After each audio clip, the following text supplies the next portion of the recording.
Hello everyone, this is Parth from WriterBoard, and I'm really excited to show you how you can use this tool. You can write epics, fiction narratives, game narratives, anything. So first of all, once you fire up the software, it's gonna look something like this, and it's a pretty minimalistic view. You don't have much going on really, and you have two basic views here. You have tree view and plot view. And so both of these represent the same data in a different way. To start off, you can go ahead and you can go on top of this menu bar and you can go to add. You will have all these blocks available to you. You can add any of these blocks. And so I have added an event. Now an event is exactly what it says. It's an event. And so then there will be a name of this block and there will be a description of the event.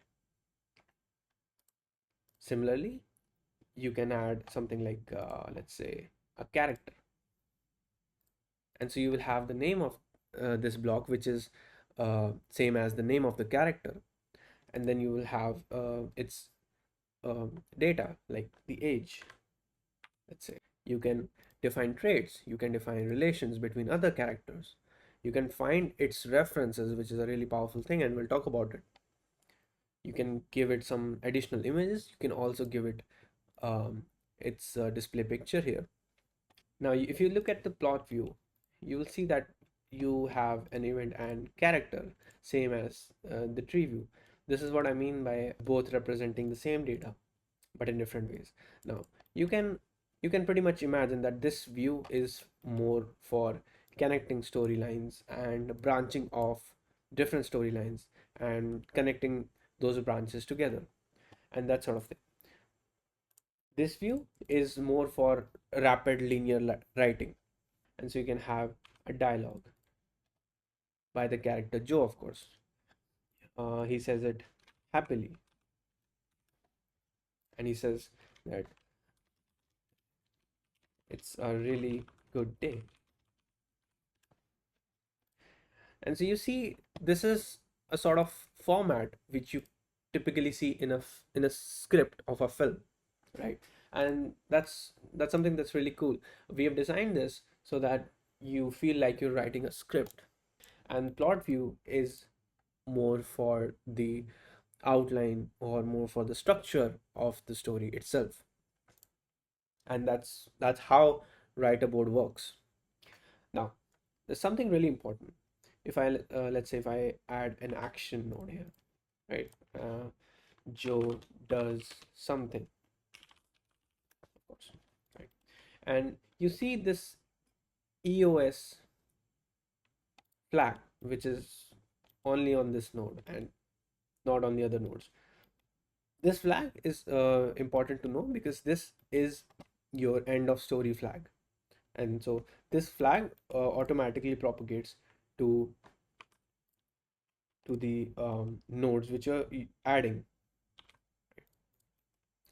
So why this is important is because your tree view always looks backwards of this flag. So let's say you have two storylines going in a way. You have this storyline going, and you also have this storyline going that way. And so whichever node has this EOS flag will basically travel backwards to calculate the story. And that's what you will see in the tree view,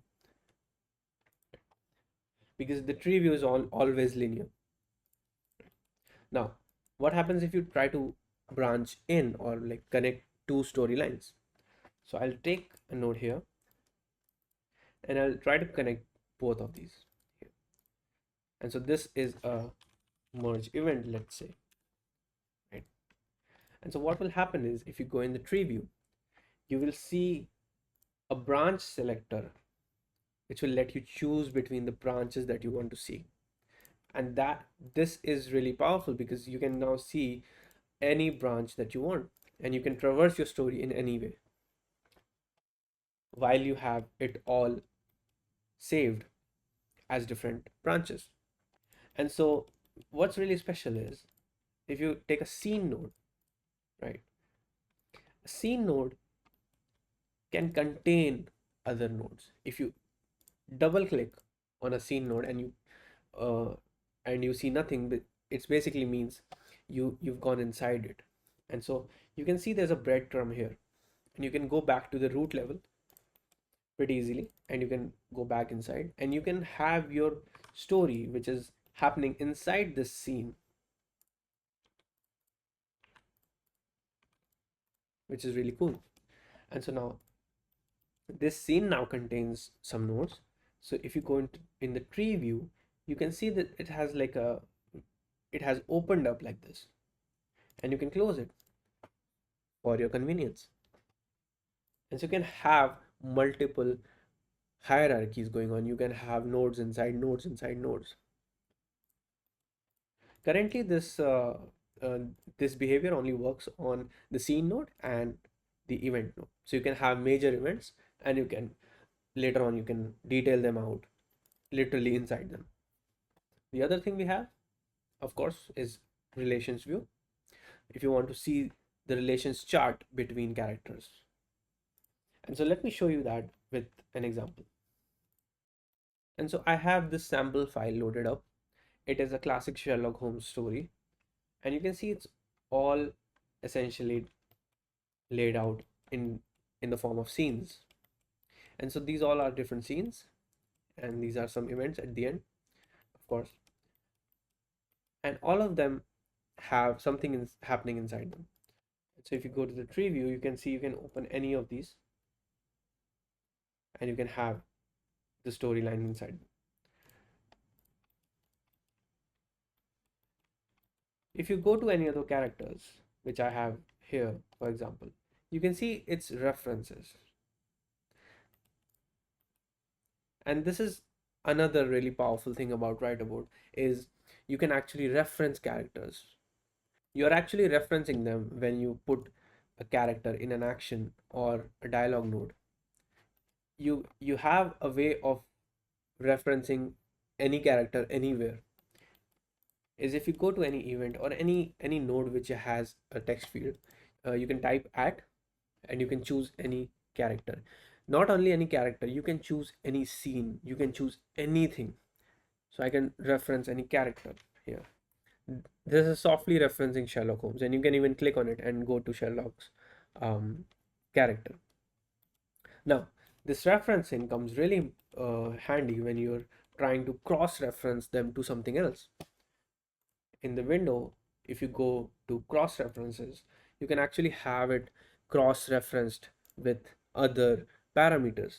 And so let me just have a location, for example, Ashcroft Manor. Let me set this value to something larger, let's say 2. This essentially is how much in depth the references are being searched for. And I can say a character or Sherlock Holmes. And so I can see the references of Sherlock Holmes which are associated with only this location, the Ashcroft. And so this is really powerful. WriterBoard has AI integrated in it. You can go to window and show AI chat. Now let me be clear, this AI does not write entire epics or entire stories. It helps the writer to understand or get suggestions or even write small snippets of stories for them.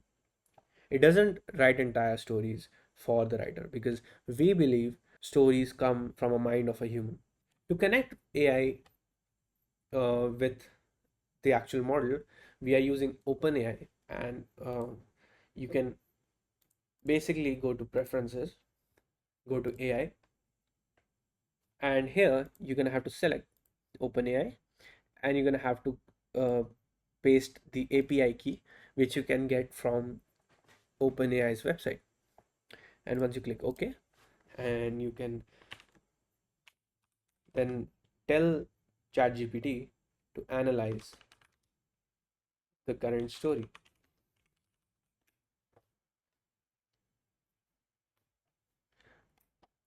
And so it will give you a brief summary of the story, and it can basically do anything that you tell it to in WriterBoard. After your story is finished and you think you want to export it, you can go ahead and export it from here, and it will export whatever you have in the tree view and however you're seeing it. So what you see is what you get. In case you want all of the branches to show up in your final file, because you can only see one branch at a time in tree view, right? We have, if you go to window, we have sequence view. Now what sequence view is, it is independent from these both of these views, and you can just basically select your branches one by one, and you can add them to the order of the sequence, and you can reorder any nodes that you want, and it will essentially have a long queue of everything that you have in your story. This way, even if you have multiple branches or unconnected storylines, you can still export them all together. And so you can add them and export them through here. And this will ask you which type of data that you want to export and whether you want to export the nodes inside the nodes. And that's it. Once you click OK, you can just export your file, and that will be it. And so thank you so much for watching this. I hope you guys make something wonderful out of it. There will be regular updates with a lot of new features in the current roadmap. Thank you so much for watching. I'll see you in the next one.